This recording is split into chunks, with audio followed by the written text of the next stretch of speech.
এই হাসিনার পলাতক দোসররা এবং অন্যান্য যারা আমাদের নেতা দেশনায়ক জনাব তারেক রহমানের ব্যাপক জনপ্রিয়তায় ঈর্ষান্বিত হচ্ছে, তারা সোশ্যাল মিডিয়া সহ বিভিন্ন জায়গায় নানা ধরনের কুরুচিপূর্ণ মন্তব্য করে চলেছেন। তো আমরা সেটা দলের পক্ষ থেকে, আমার পক্ষ থেকে দৃঢ়ভাবে প্রতিবাদ জানাচ্ছি। আমরা ঘৃণা করে তাদেরকে প্রত্যাখ্যান করছি। এই লোকগুলা তারা তো তাদের ধারণাই নাই যে আমাদের নেতা দেশনায়ক জনাব তারেক রহমান শুধু একজন বিএনপির নেতা নন, তিনি এই দক্ষিণ পূর্ব এশিয়ার একজন নেতায় পরিণত হয়েছেন।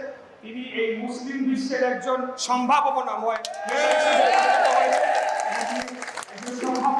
আগামী দিনের বিশ্বের রাজনীতিতে একজন নেতা হওয়ার মতো পরিণত হয়েছে।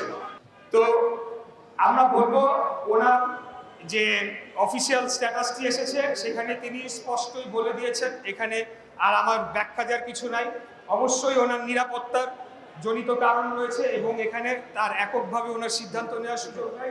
উনি কেবল একজন ব্যক্তি নন, উনি আগামী দিনে বাংলাদেশকে এই যে খুনি স্বৈরাচারী হাসিনা একেবারে দাফন করে রেখে গিয়েছে, সেখান থেকে যদি আমরা আবার জীবিত করে বাংলাদেশকে এগিয়ে নিয়ে যেতে চাই, তাহলে আমাদেরকে সবচেয়ে বেশি প্রয়োজন তারেক রহমানকে। অতএব তার নিরাপত্তা এবং ওনার ভবিষ্যৎ কর্মকাণ্ডকে যাতে উনি সুষ্ঠুভাবে পরিচালনা করতে পারেন সেটি নিশ্চিত করার জন্য আমরা কাজ করে যাচ্ছি। সেখানে নিরাপত্তা দল যেভাবে বলবে সেভাবেই হবে।